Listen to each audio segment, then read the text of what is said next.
Monsieur le médiateur de la République, Mesdames et Messieurs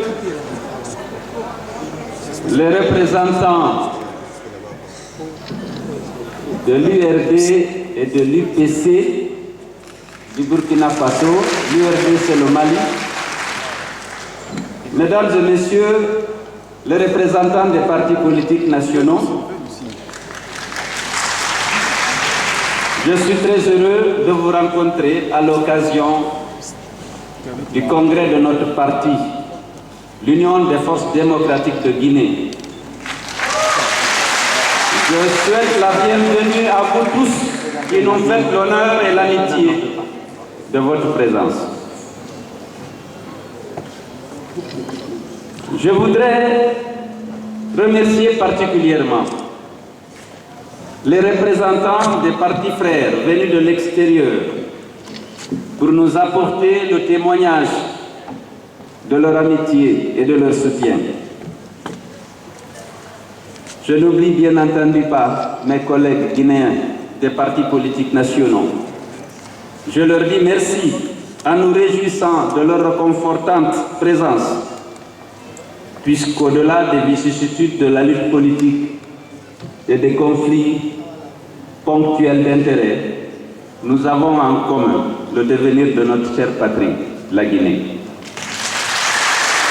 À tous nos militants en prison ou en exil, victimes de l'arbitraire, notre soutien et notre solidarité. J'adresse un salut particulier au vice-président Baouri,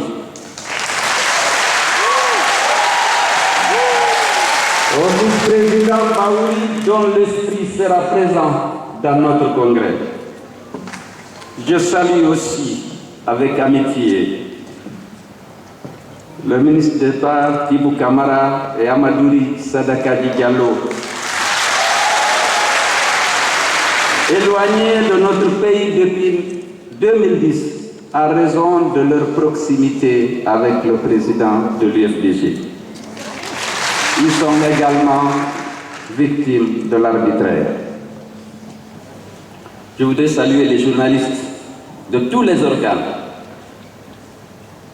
témoins et acteurs de tous les combats pour la défense des libertés dans notre pays.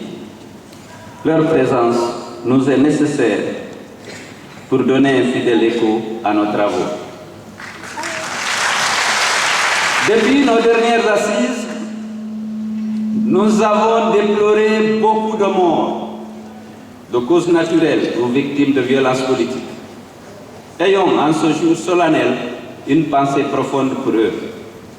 Je vous prierai tous de se lever pour observer une minute de silence à leur mémoire.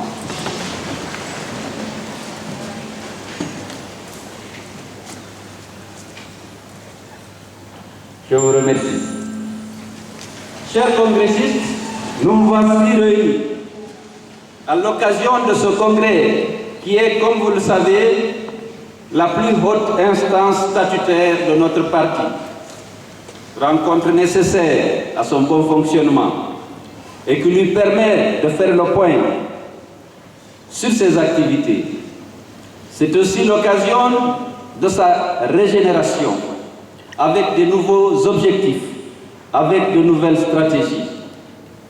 Mais avant de nous atteler à cet exercice, rendons hommage à ceux qui ont éclairé notre chemin par leur vision, leur courage et leur sens du sacrifice. C'est à ce titre que la mémoire du doyen Bamamadou, figure emblématique de notre histoire, doit être de nouveau saluée. Par son effort de direction, d'impulsion et d'organisation, il est, pour nous tous, le plus glorieux des serviteurs de notre parti.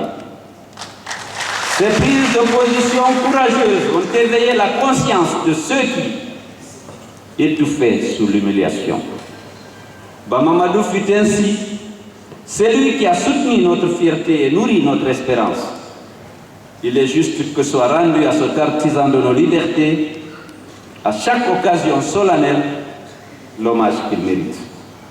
Avec vous, ensemble, prions pour le repos de son âme. Nous devons aussi rendre hommage à nos martyrs. Au cours de ces 10 dernières années, l'histoire de l'UFDG a été une histoire de grande douleur. Nul parti n'a été plus profondément mutilé que le nôtre. Des morts par centaines, des handicapés à vie, des blessés par milliers, des dégâts matériels importants. Ce lourd tribut de peine, c'est le prix élevé que le parti a payé pour résister à la dictature et défendre la liberté des Guinéens. En effet, c'est pour la Guinée que sont morts ceux de nos militants, conscients d'exercer une sacerdoce du sacrifice et de l'exemple. Ils sont morts pour un état de droit dans notre pays, pour une justice qui exerce librement la justice, pour qu'il n'advienne plus dans notre pays les tueries du 28 septembre et les barbaries de Zogota, Zaoro, Womé. Ils sont morts pour une Guinée unie et démocratique. L'axe Hamdallah Bambeto Koza a payé le plus lourd tribut de nos manifestations politiques. Avec 64 morts depuis 2011, ensevelis dans le cimetière de Bambeto, ce axe a droit à la reconnaissance profonde de notre parti et de notre peuple. L'histoire de ce axe prendra un jour un caractère légendaire avec l'évocation magnifiée des combats épiques de ses fils pour l'instauration de la démocratie dans notre pays. Chers camarades,